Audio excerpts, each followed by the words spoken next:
হ্যাঁ প্রিয় ছাত্ররা, তোমরা আবার আরেকটি ক্লাস করতে চলেছ, বায়োলজির আরেকটা ক্লাস করতে চলেছ। নিশ্চয়ই তোমরা সবাই বাড়িতেই আছো, বাড়িতে সাবধানে থাকো, সুস্থ থাকো, ভালো থাকো। দেখো, পরের যে আগের যে ক্লাসটা আমরা করেছিলাম সেটাতে আমরা দেখেছিলাম যে কিভাবে নিউক্লিওটাইডগুলো তৈরি হয়, সেগুলো সব আমরা জেনে নিয়েছি। এবারে ওই যে নিউক্লিওটাইডগুলো হয়েছে ওরা কিভাবে পরপর যুক্ত হয় এটা আমাদের করতে হবে। তাহলে নিউক্লিওটাইডগুলো কিভাবে তারা সংযোজিত হচ্ছে, একটার সঙ্গে আরেকটা যুক্ত হচ্ছে, এটা আমাদের করতে হবে। তাহলে ভালো করে দেখো, বিষয়টা বোঝার চেষ্টা করো যে নিউক্লিওটাইড যেগুলো হয়েছে তাদের সেন্টারে কে আছে? তাদের সেন্টারে আছে শর্করা। তাদের সেন্টারে শর্করা, আর তার থেকে যুক্ত হয়েছে কি?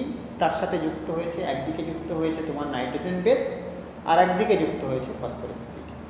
নাইট্রোজেন বেস যেটা যুক্ত হয়েছে সেটা কোন পজিশনে যুক্ত হয়েছে আমরা দেখেছি যে 1 নম্বর কার্বনে শর্করার 1 নম্বর কার্বনের সাথে নাইট্রোজেন বেসটা যুক্ত হয়েছে।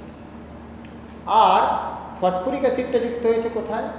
ফসফরিক অ্যাসিডটা যুক্ত হয়েছে শর্করার 5 নম্বর কার্বনের সাথে। তার ফলে একটা নিউক্লিওটাইড তৈরি হয়েছে। এই হচ্ছে মূল কথা।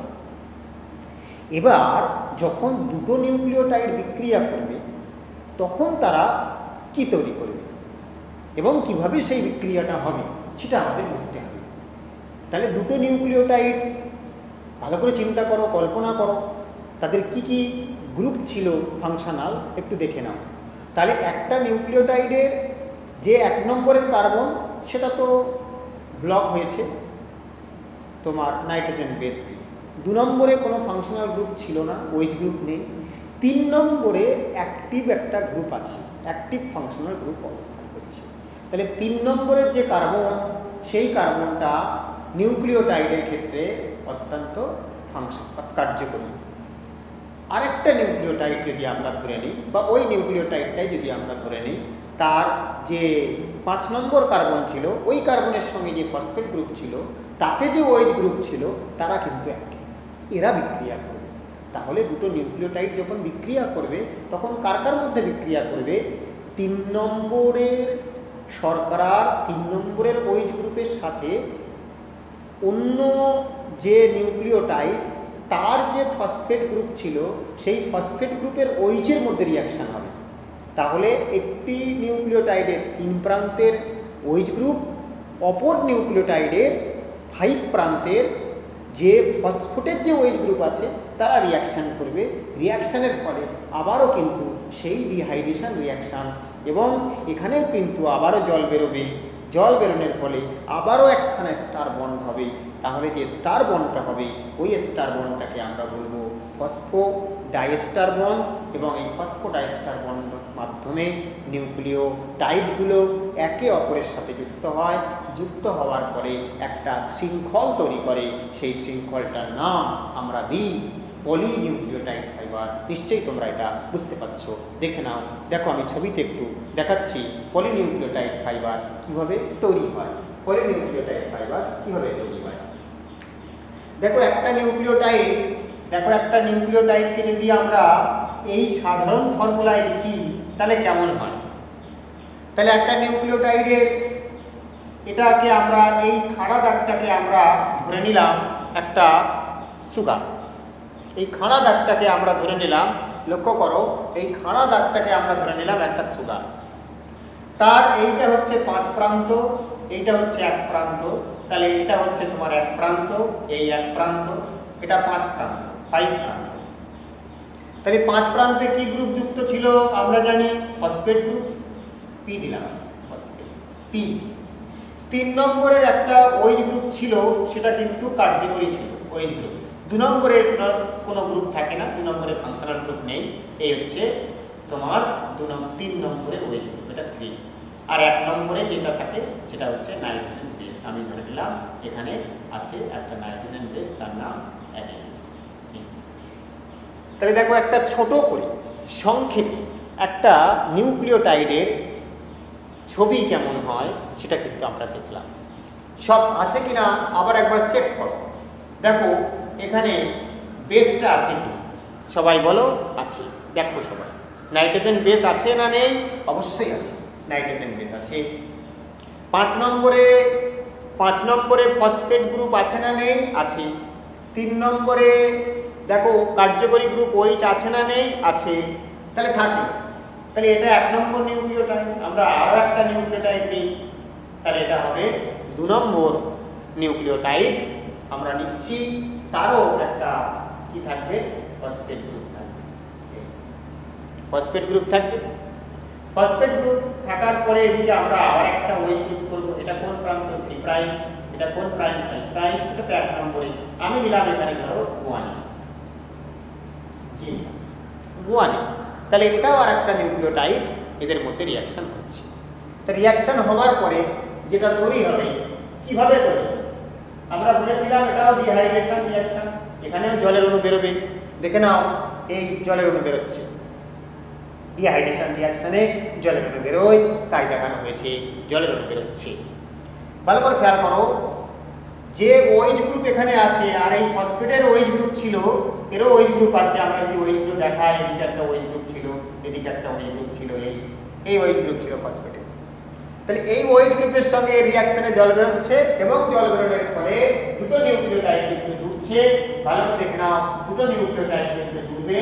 এই নিউক্লিওটাইড আঁকলাম, আমি আরেকটা নিউক্লিওটাইড আনছি, দুটো নিউক্লিওটাইড জোড়াচ্ছি।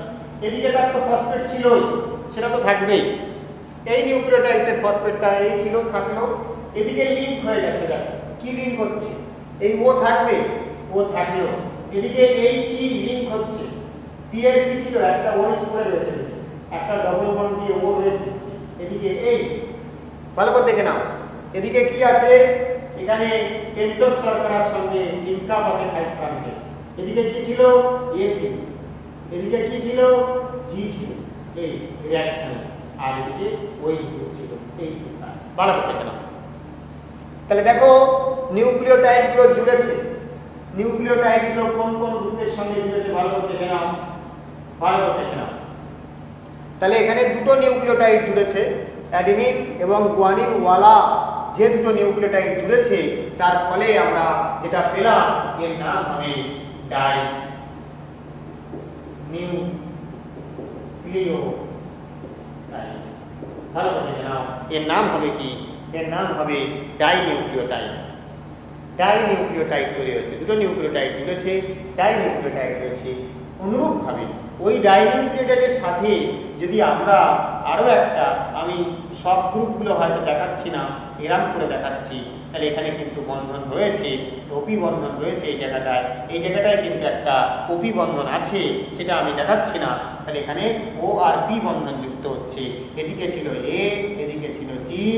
আমি আবারও একটা ধরে নিচ্ছি নিউক্লিওটাইড, এটা মনে করো সি এসছে। সি নিউক্লিওটাইড হচ্ছে তার ফসফেট গ্রুপ, এদিকে তার OH গ্রুপ, আর এদিকে ফাংশনাল গ্রুপ OH ছিল। আবারও রিঅ্যাকশন হবে। রিঅ্যাকশনের ফলে এখানে ডবল বন্ড, এদিকে OH, এদিকে আর একটা OH, এরকম করে থাকে। তারা বিক্রিয়া করার পরে আবারও কিন্তু আমরা পাবো কিরাম শৃঙ্খল। এই কি ছিল? এদিকে তোমার এই জুড়ে গেছে এর সাথে, এ আবার এই নতুন করে জুড়ছে। কিরাম ভাবে? এই ও, এই তোমার পি, ডবল বন্ড, এদিকে একটা OH, আর এদিকে তোমার এই দাগ। তাহলে এখানে কি ছিল বলো? এখানে ছিল এ, এখানে ছিল জি, এখানে ছিল সি। এইভাবে নিউক্লিওটাইড ক্রমান্বয়ে কিন্তু বাড়তে থাকবে এবং এখানে OH গ্রুপ আছে। তাহলে বলো, যে শৃঙ্খল এখানে পরপর তৈরি হয়, তাহলে এটার নাম কি আমরা দেব? Trinucleotide. Trinucleotide. এইভাবে ট্রাই নিউক্লিওটাইডের পরপর কি যুক্ত হয়ে? অসংখ্য নিউক্লিওটাইড যুক্ত হয়ে, তাহলে ট্রাই নিউক্লিওটাইড, ট্রাই নিউক্লিওটাইড। ভালো করে দেখো, ট্রাই নিউক্লিওটাইড, এই ট্রাই নিউক্লিওটাইড লিখলাম, প্লাস এন নিউক্লিওটাইড, এন সংখ্যক নিউক্লিওটাইড, এন সংখ্যক নিউক্লিওটাইড যুক্ত হচ্ছে। নিউক্লিওটাইড, এন সংখ্যক নিউক্লিওটাইড যুক্ত হয়ে অসংখ্য একটা চেন বানাতে পারে। এরকম একটা চেন বানাতে পারে, এরকম একটা চেন বানাতে পারে, এরকম একটা চেন বানাতে পারে, এরকম একটা চেন তোমরা বানাতে পারো, এরকম একটা চেন বানাতে পারো, এরকম একটা চেন এটাকে আমরা বলবো পলিনিউক্লিওটাইড।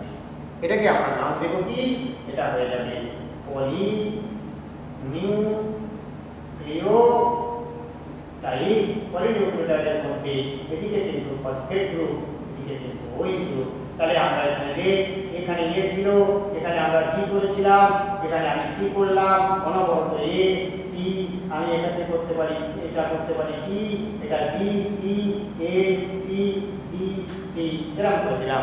পরপর দেখে নাও পলিনিউক্লিওটাইড তৈরি হতে পারে। তাহলে পলিনিউক্লিওটাইড তৈরি হওয়ার জন্য যারা যারা বিক্রিয়া করছে, তাহলে কোন কোন প্রান্ত বিক্রিয়া করছে, বিক্রিয়া করার সময় তাহলে আমরা সূত্র কি পেলাম, একটি নিউক্লিওটাইডের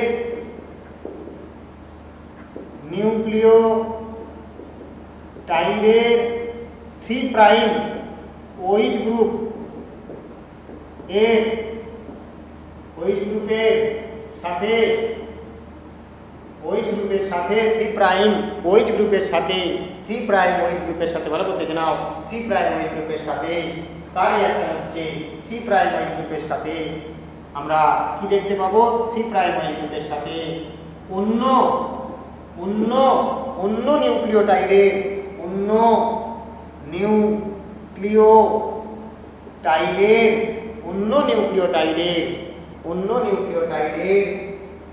ফাইভ প্রান্তে ফসফেট গ্রুপের সাথে বিক্রিয়ায়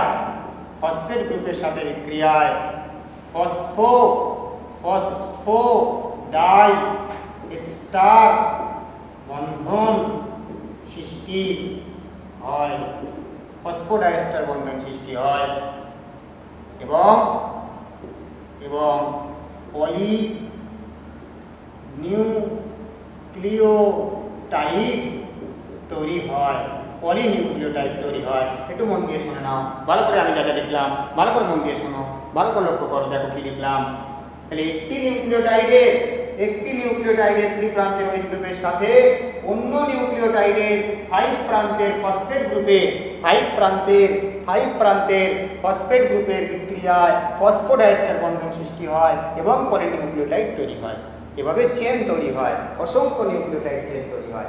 এবার দেখো পলিনিউক্লিওটাইডের কয়েকটি ক্যারেক্টার দেখো, আমরা পলিনিউক্লিওটাইডের কতগুলো ক্যারেক্টার পাবো সুন্দর করে দেখো।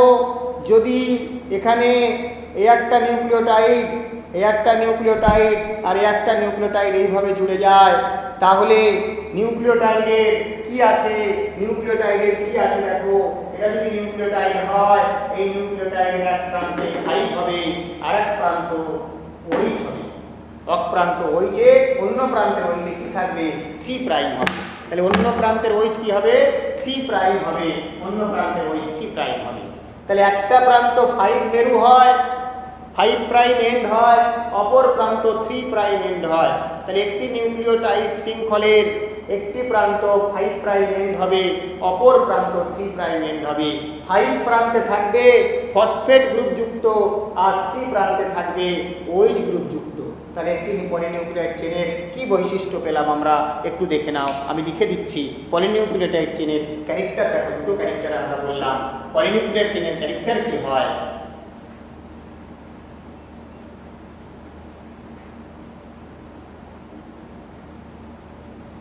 তাহলে পলিনিউক্লিওটাইড চেনের যদি বৈশিষ্ট্য বলো তাহলে কেমন হবে, তাহলে কেমন হয় দেখে নাও।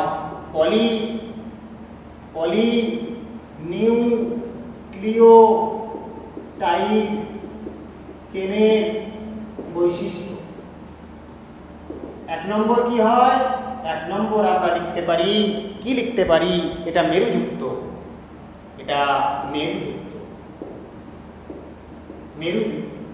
তাহলে কি মেরুযুক্ত, মেরুযুক্ত হচ্ছে দুটো, একটা হচ্ছে 5 প্রান্তযুক্ত এবং আরো একটা হচ্ছে এ দিলাম 5 প্রান্তযুক্ত, বি 3 প্রান্তযুক্ত।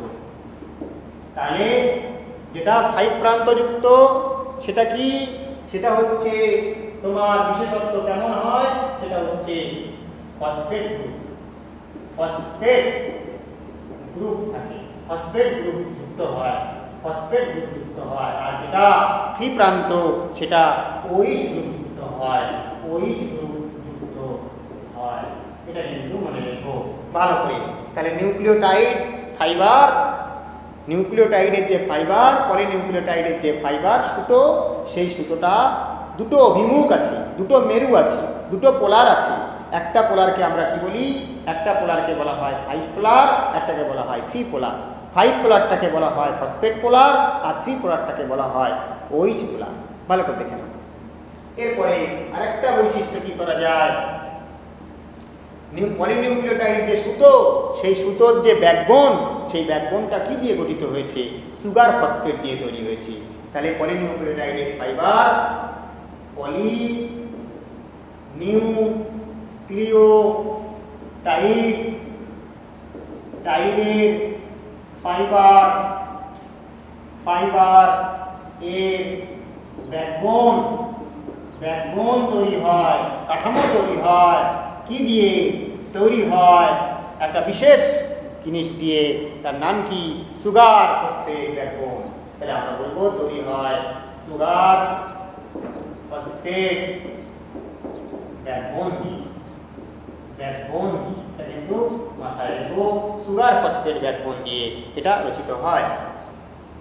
তাহলে আমরা দুটো ক্যারেক্টারিস্টিক করলাম, নিশ্চয়ই তোমরা বুঝতে পেরেছো যে একটা পলিনিউক্লিওটাইড ফাইবার যদি হয়, সেই পলিনিউক্লিওটাইড ফাইবারের দুটো মেরুওয়ালা হয়, আর আরেকটা বললাম এর যে সুতো হয়, স্ট্রিং হয়, এই সুতোটার মধ্যে যে কাঠামো তৈরি করেছে, যেটা যেটা ব্যাকবোন আছে, সেটা কি?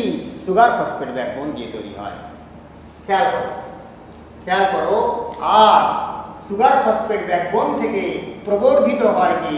প্রবর্ধিত থাকে, প্রবর্ধিত থাকে কি? প্রবর্ধিত থাকে নাইট্রোজেন বেস। প্রবর্ধিত থাকে কারা?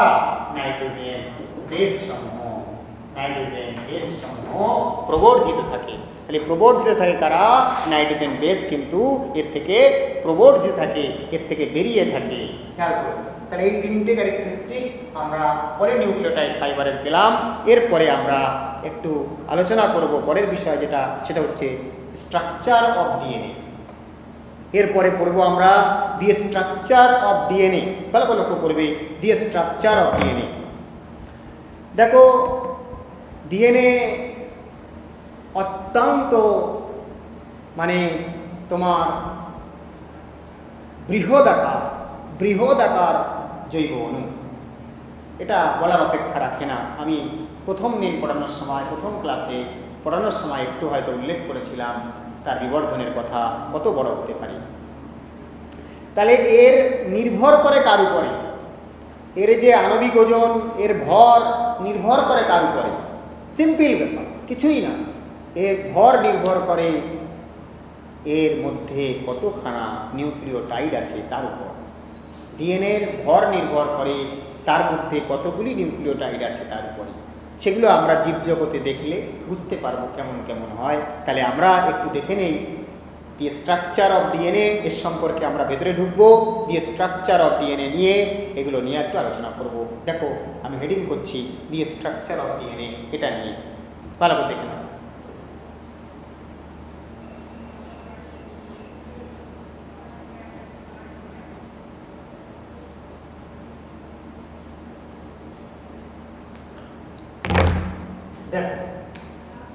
তাহলে আমরা শুরু করছি দি স্ট্রাকচার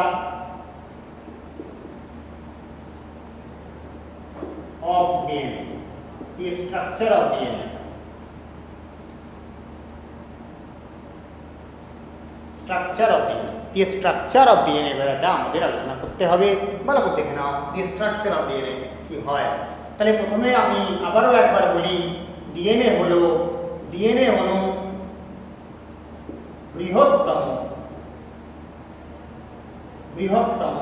জৈব অণু। বৃহত্তম জৈব অণু, ডিএনএ অণু হচ্ছে বৃহত্তম জৈব অণু।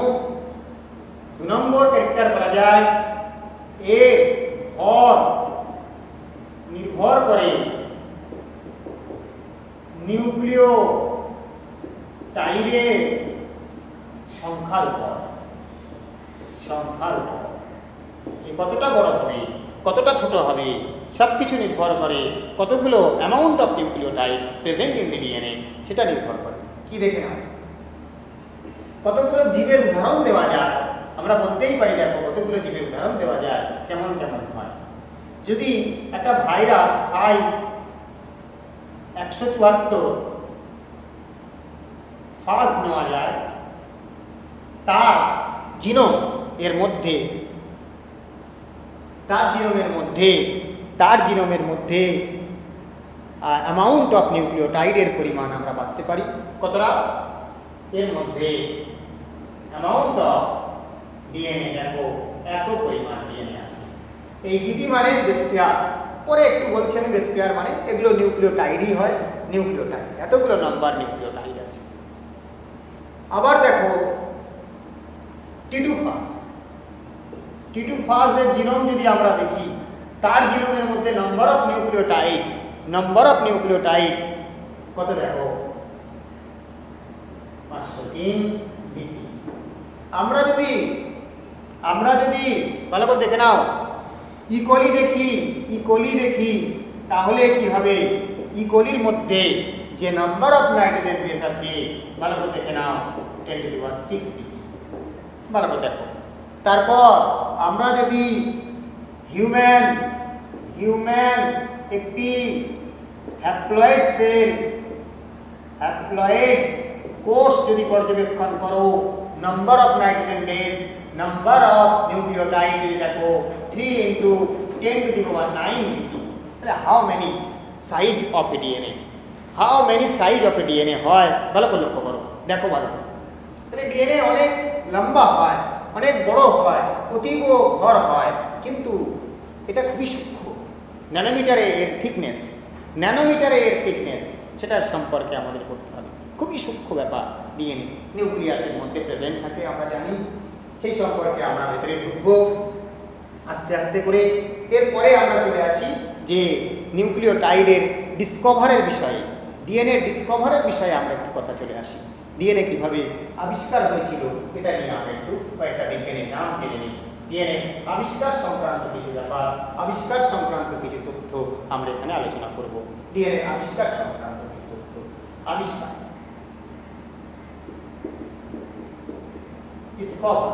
বিভিন্নভাবে ডিসকভার হয়, একদিনে হয় না এটা। দীর্ঘদিন কার্য করার পর, সায়েন্টিস্টরা দীর্ঘদিন গবেষণা করার পর আমরা ডিএনএ সম্পর্কে আরও অনেক তথ্য জানতে পেরেছি।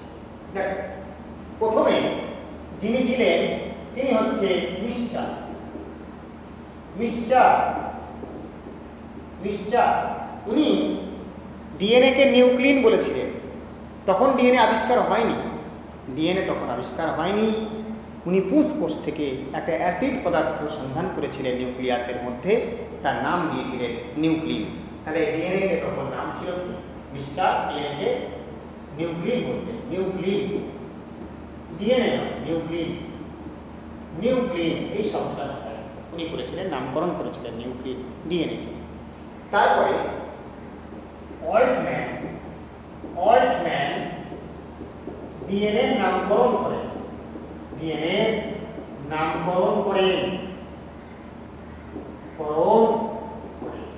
তাহলে কে ডিএনএ নামকরণ করেন? ডিএনএ নামকরণ করেন অল্টম্যান। ডিঅক্সিরাইবোনিউক্লিক অ্যাসিড আমরা যে আজ বলছি, এটা কে করেছিল? অল্টম্যান করেছিল। নেক্সট আমরা জানবো লিভেন কি করেছিল।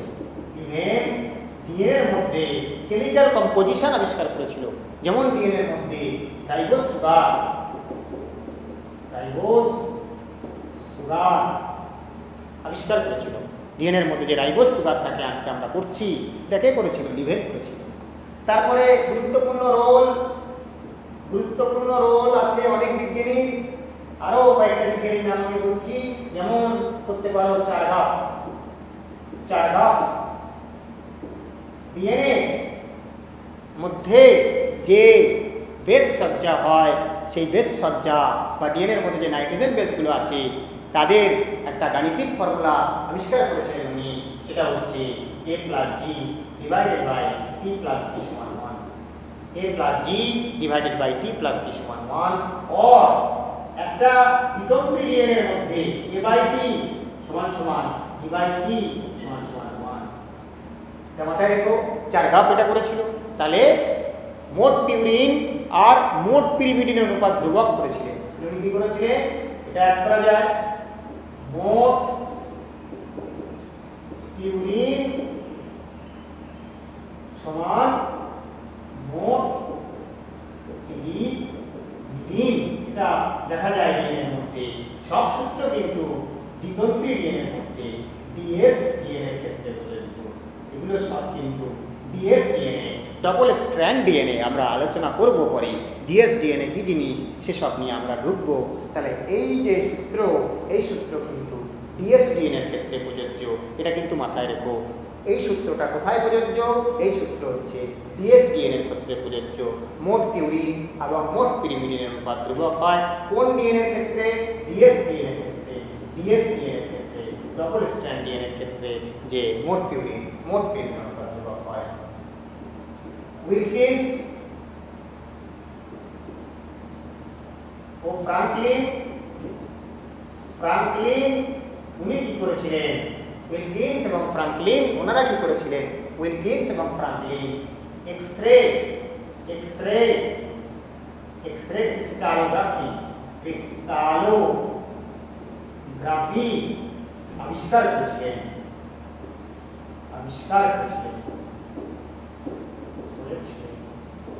আর কি ইনভলভ আছে? আর গুরুত্বপূর্ণ যে বিজ্ঞানী তার নাম হচ্ছে ওয়াটসন ও ক্রিক। ওয়াটসন কি করেছিল?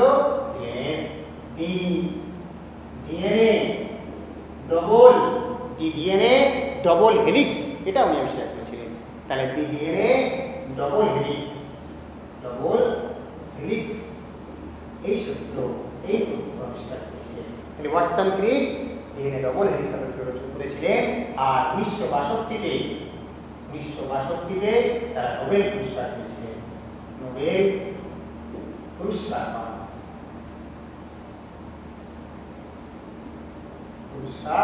পান ফিজিওলজিতে, মেডিসিনের উপরে ওনারা নোবেল পুরস্কার পেয়েছিলেন। তাহলে ডিএনএর আবিষ্কার সংক্রান্ত ব্যাপারে অনেকগুলো বিজ্ঞানীদের ভূমিকা রয়েছে, সেগুলো আমরা সব জানলাম। এরপরে আমরা আরেকটু পড়ব ডিএনএর ভৌত নকশার কিছু বৈশিষ্ট্যগুলো আমরা একটু পড়ব।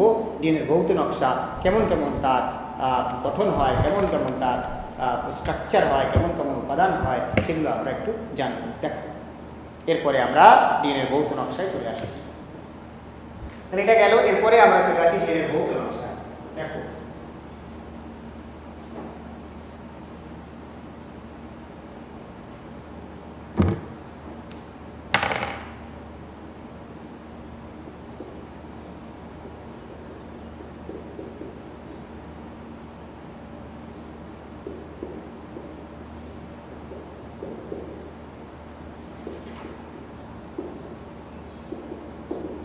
ডিএনএর ভৌত নকশা এটা আমরা আগে পড়েছি, বৈশিষ্ট্য পড়েছি।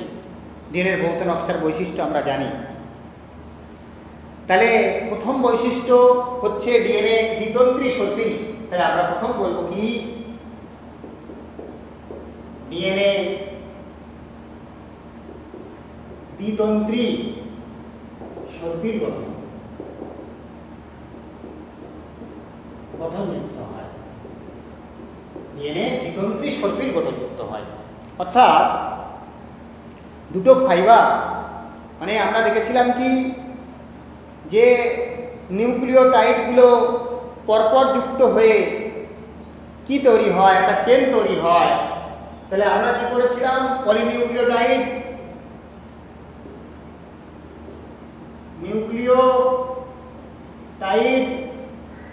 পলিনিউক্লিওটাইড চেন একটা যদি করা যায়, পলিনিউক্লিওটাইড চেন কেমন? সেই পলিনিউক্লিওটাইড চেন, এটা যদি পলিনিউক্লিওটাইড চেন হয় তাহলে এটা কি হবে?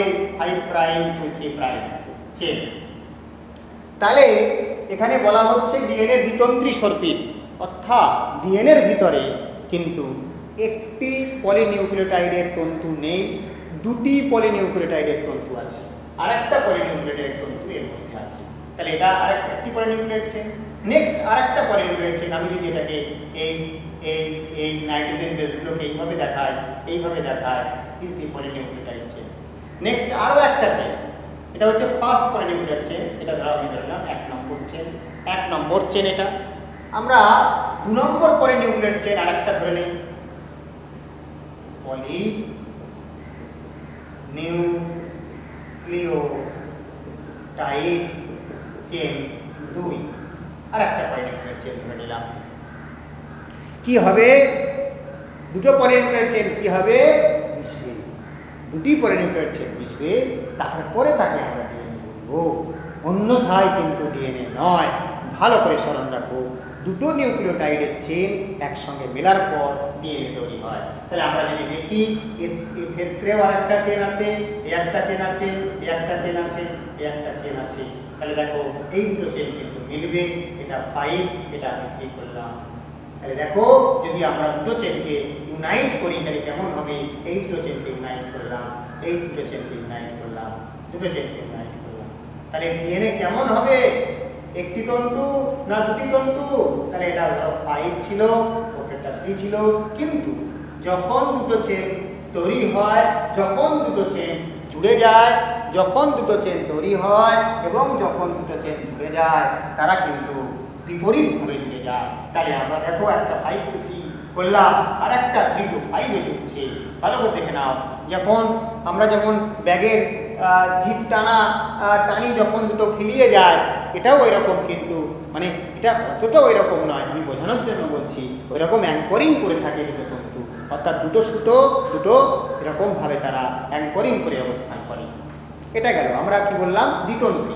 তাহলে আমরা কোন শব্দটা ব্যাখ্যা করলাম? এই শব্দটাকে ব্যাখ্যা করলাম। ভালো করে লক্ষ্য করো, ডিএনএ কে দ্বিতন্ত্রী বলা হলো কেন? এই শর্ত নিয়ে বলা হলো, তার ব্যাখ্যাটা এটা, কিন্তু সর্পিল এর ব্যাখ্যাটা কিন্তু এখনো হয়নি। তাহলে ডিএনএ সর্পিল, কেমন সর্পিল? ডিএনএ কিন্তু দ্বিতন্ত্রী সর্পিল। তাহলে সর্পিল মানে কি? অর্থাৎ সে কয়েল করে থাকবে, একটু ঘুরে ঘুরে থাকবে, পেঁচিয়ে পেঁচিয়ে থাকবে। সেই গঠনটা কেমন হয় আমরা সেইটা আলোচনা করছি। তাহলে এবারে আমরা দেখি সর্পিলের ব্যাখ্যাটা কেমন। অর্থাৎ ডিএনএ আমরা কি বলছি? দ্বিতন্ত্রী সর্পিল। তাহলে এবারে ডিএনএর হেলিক্স গঠন হয়, অর্থাৎ ডিএনএ যে দুটি তন্তু হয় তারা হেলিক্স গঠন করে। অর্থাৎ এটাকে তুমি ধরে নাও, এই যে ধরে নাও, এটা কিন্তু একটা ফাইবার, এটা একটা পলিনিউক্লিওটাইড ফাইবার, এটাকে ধরে নাও একটা পলিনিউক্লিওটাইড ফাইবার, এটা ধরে নাও, আমরা ধরে নিলাম 3 প্রাইম, এটাকে ধরে নিলাম 5 প্রাইম। তাহলে দেখো সর্পিল কেমন, সর্পিলটা কেমন দেখে নাও, সর্পিলটা কেমন হচ্ছে, বাঁক কেমন হচ্ছে দেখে নাও। আরো একটা সর্পিল এর গায়ে জুড়ে গেছে, এর সর্পিলের গায়ে আরো একটা জুড়ে গেছে, এইভাবে অবস্থান করছে। ভালো করে দেখে নাও, এইভাবে অবস্থান করছে। তাহলে কিভাবে অবস্থান করছে? এই দুটো সর্পিল এইভাবে অবস্থান করছে। একটা 3 to 5 দিলাম, এটা 5 to আমার 3 করতে হবে, কারণ বিপরীতভাবে চলা চলে। সর্পিল দেখে নাও কেমন সর্পিল বলা হচ্ছে? দ্বিতন্ত্রী সর্পিল। কেন দ্বিতন্ত্রী সর্পিল বলা হচ্ছে? ডিএনএ দুটি তন্তুর ব্যাখ্যা আমি করেছি, সর্পিলের অর্থ এরাম সর্পিল। কিন্তু এই যে সর্পিল, এই সর্পিলটা একটু খেয়াল করো, এই যে সর্পিলটা, এই সর্পিল ডিএনএ ভৌত নকশার আমরা যে ছবি করেছি, দেখো ডিএনএর ভৌত নকশার সর্পিল দ্বিতন্ত্রী সর্পিল কেন বলা হলো? আগে দ্বিতন্ত্রী কথাটা ব্যাখ্যা করেছি, এবার সর্পিল কেন ব্যাখ্যা করছি। দেখো সর্পিল, এটা বটেই সর্পিল। দেখো সোজা স্ট্রেট লাইন নয়, এটা পরপর বেঁকে বেঁকে গেছে, পরপর বেঁকে বেঁকে গেছে। এই যে বাঁক, এই যে বাঁক বেঁকেছে, এটা দুটো তন্তু একসাথে নিয়ে যে বেঁকেছে, এই বাঁকটা হচ্ছে ডেক্সোরেটেটরি, অর্থাৎ দক্ষিণাবর্ত। এটা খেয়াল রাখতে হবে, এটা মনে রাখতে হবে। ডিএনএ যে ঘূর্ণন, ডিএনএর যে ঘূর্ণন হয়েছে সেটা কিন্তু দক্ষিণাবর্ত ঘূর্ণন, এটা কিন্তু আর একটা ক্যারেক্টারিস্টিক। এই যে সর্পিল, এই সর্পিল কিন্তু দক্ষিণাবর্ত ডেক্সোরেটোটরি, দুটো তন্তুই ডেক্সোরেটোটরি ঘূর্ণনে অবস্থান করছে।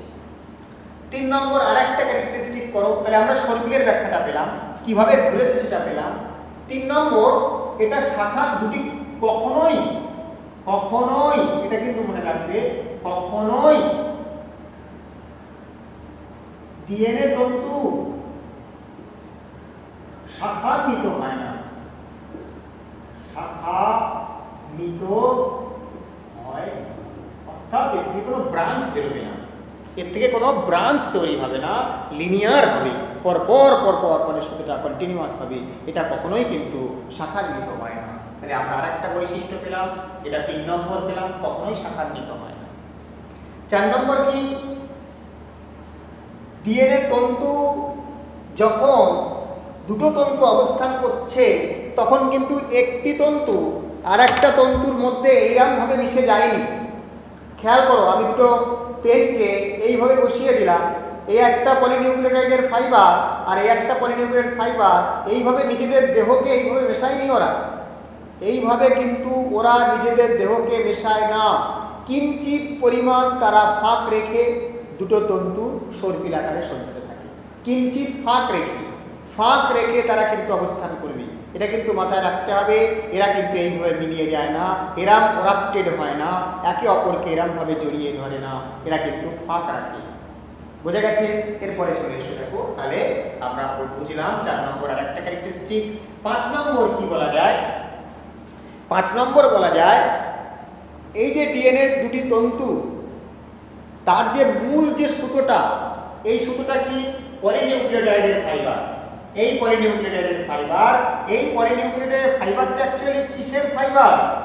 এই ফাইবারটা হচ্ছে একটা বিশেষ সুগার এবং ফসফেটের গঠিত একটা ব্যাকবোন দিয়ে গঠিত, সুগার এবং ফসফেটের ব্যাকবোন দিয়ে গড়া। এটা কিস দিয়ে গড়া? সুগার এবং ফসফেটের ব্যাকবোন দিয়ে গড়া। মনে রাখতে হবে সুগার ফসফেট এসপি, আমরা এরকম ভাবে এসপি, এরকম ভাবে এসপি, এরকম ভাবে এসপি, এরকম ভাবে এসপি, এরকম ভাবে এসপি, এরকম ভাবে এসপি, এইভাবে এসপি করাতে পারি। তাহলে এটা কিসের ব্যাকবোন? সুগার ফসফেটের ব্যাকবোন দিয়ে গঠিত। নেক্সট আরো কিছু ক্যারেক্টারিস্টিক দেখো, এই যে বেসগুলো, যারা দুটো তন্তু থেকে বেস তারা এসছে, বেস কিভাবে এসছে? ভিতরের দিকে প্রজেক্টেড। তাহলে বাইরের যে সুতোটা এইভাবে চলে গেছে সেটা কি? সেটা হচ্ছে সুগার ফসফেট ব্যাকবোন। তাহলে সুগার ফসফেট ব্যাকবোন যদি এই দাগটা হয়, আর এর থেকে এইভাবে কি বেরিয়ে রয়েছে? এগুলো সব নাইট্রোজেন বেসগুলো। তাহলে এদিক থেকেও এরকম একটা হবে, এদিক থেকেও এরকম একটা হবে, তাহলে এদিক থেকে একটা এরকম, আবার এদিক থেকে একটা এরকম, দুটো এসে মাঝখানে একটু ডিস্টেন্স রেখে তারা বন্ধনীতে যুক্ত হয়েছে, একটা বিশেষ বেস পেয়ারিং রুলে তারা যুক্ত হয়েছে। সেই বিশেষ বেস পেয়ারিং রুল হচ্ছে, একটি তন্তুতে যদি একটি নির্দিষ্ট পিউরিন থাকে, অপর তন্তুতে একটা নির্দিষ্ট পিরিমিডিন হবে। সেই বেস পেয়ারিং রুল কি হবে সেটা কিন্তু ওয়াটসন এবং ক্রিক করেছিল, যেটাকে আমরা বেস পেয়ারিং রুল বলি। সেটা হচ্ছে এ ডবল বন্ড টি আর জি ট্রিপল বন্ড সি। খেয়াল রাখতে হবে, অর্থাৎ এ সঙ্গে ডি যুক্ত হয়, জি এর সঙ্গে সি যুক্ত হয়। আরও কয়েকটা বৈশিষ্ট্য আমি আলোচনা করি, এটা দিয়ে আজকের ক্লাস শেষ হয়ে যাবে। ডিএনএর ভৌত নকশা দিয়ে আজকের ক্লাস শেষ হবে। ভালো করে দেখে নাও, আরও কিছু বৈশিষ্ট্য আমরা এখানে পাবো, দেখে নাও। 6 নম্বর বৈশিষ্ট্য কি বলতে পারি আমরা? যে ডিএনএ যখন আবর্তিত হচ্ছে, এই আবর্তনে যখন পেঁচাচ্ছে ওরা, এইভাবে জড়িয়ে ধরছে ওরা, তখন কি হয়? এই একটা দিকে একটা গভীর খাঁজ হয়, ঠিক তারপরে একটা তার পাশেই তার ঠিক উল্টো দিকে একটা অগভীর খাঁজ হয়। এই যে গভীর খাঁজ, একটা অগভীর খাঁজ, এটাকে বলা হয় গ্রোভ, গ্রোভ বলা হয়। তাহলে গভীর খাঁজকে বলা হয় মেজর গ্রোভ, যার আমরা মাপ যদি বলি, যার পরিমাপ যদি বলা হয়, তার কত হয়? 22 ডিগ্রি। এই যদি পরিমাপ ধরো এখান থেকে এটা হবে 22 ডিগ্রি, আর এখান থেকে এটা যদি পরিমাপ ধরো, এটা হচ্ছে তোমার, ভুল বললাম, এটা 22 আর্মস্ট্রং হবে। এটা হবে এখান থেকে লেন্থ হবে, এখান থেকে এটা ডিস্টেন্স হবে কতটা? এটা হবে তোমার 12 আর্মস্ট্রং। ভালো করে দেখে নাও, মেজর গ্রোভ আর মাইনার গ্রোভের মধ্যে ডিস্টেন্স কতটা হয়, মেজর গ্রোভ কতটা হয়, মাইনার গ্রোভ কতটা হয়? এটা হয় 22 আর্মস্ট্রং, এটা হয় 12 আর্মস্ট্রং। তারপর দেখো, প্রতিটা তন্তু যেভাবে ঘুরেছে, একটা পূর্ণ ঘূর্ণন যদি আমরা ধরি, একটা পূর্ণ ঘূর্ণন যদি আমরা একটা ধরে নিই, পূর্ণ ঘূর্ণন, তাহলে পূর্ণ ঘূর্ণনের কত কত দৈর্ঘ্য হয় 34 অ্যাংস্ট্রম। তাহলে ডিএনএ প্রতি পূর্ণ ঘূর্ণনের পূর্ণ পাকের দৈর্ঘ্য কত হয় 34 অ্যাংস্ট্রম। আর এই 34 অ্যাংস্ট্রমের মধ্যে কটা নিউক্লিওটাইড থাকে 10টা নিউক্লিওটাইড থাকে। 34 অ্যাংস্ট্রমের মধ্যে কটা নিউক্লিওটাইড থাকে 10টা নিউক্লিওটাইড থাকে। আর 10টা নিউক্লিওটাইড 34 অ্যাংস্ট্রমের মধ্যে দুটো নিউক্লিওটাইডের মধ্যে দূরত্ব কত হবে দুটো নিউক্লিওটাইডের মধ্যে দূরত্ব হবে 3.4 অ্যাংস্ট্রম। দুটো নিউক্লিওটাইডের মধ্যে দূরত্ব কত হবে 3.4 অ্যাংস্ট্রম। তাহলে আমরা যদি দেখি এই একটা নিউক্লিওটাইড এই একটা নিউক্লিওটাইড এই একটা নিউক্লিওটাইড এই একটা নিউক্লিওটাইড এই একটা নিউক্লিওটাইড, তাহলে কি হবে এই একটা নিউক্লিওটাইড আর এই একটা নিউক্লিওটাইডের মধ্যে ডিসটেন্স কত হবে 3.4, এখানে কত হবে 3.4। আর এদিকে আমরা সেই বেস পেয়ারিং গুলো কিন্তু এখানে বলতে পারি এটা যদি এ হয় এর সঙ্গে যদি টি হয় এর সঙ্গে ডবল বন্ড করবে, এটা যদি জি হয় এটা যদি সি হয় তাহলে এটা ট্রিপল বন্ড করবে, এটা যদি সি হয় এটা যদি সি হয় এদিকে জি হবে। তাহলে দেখো সেই নিয়ম মেনটেন হচ্ছে কিনা। আমি কি বলেছিলাম এইটুকু জায়গার মধ্যে আরো একবার একটু রিপিট করছি বিষয়টা। এটা কিসের চেন পলিনিউক্লিওটাইডের চেন।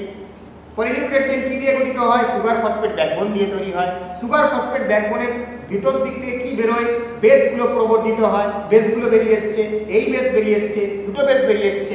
দুটো বেস একদিকে যদি যা হবে অপর দিকে তার বিপরীত বেস হবে। একদিকে যদি পিউরিন হয় অপর দিকে পিরিমিডিন হবে। তাহলে পিউরিন আর পিরিমিডিনের মধ্যে বন্ধন হচ্ছে এবং যে বন্ধন হয় সেটাকে আমরা হাইড্রোজেন বন্ড বলি। এই হাইড্রোজেন বন্ধন দিয়ে যুক্ত হচ্ছে এ এবং পি।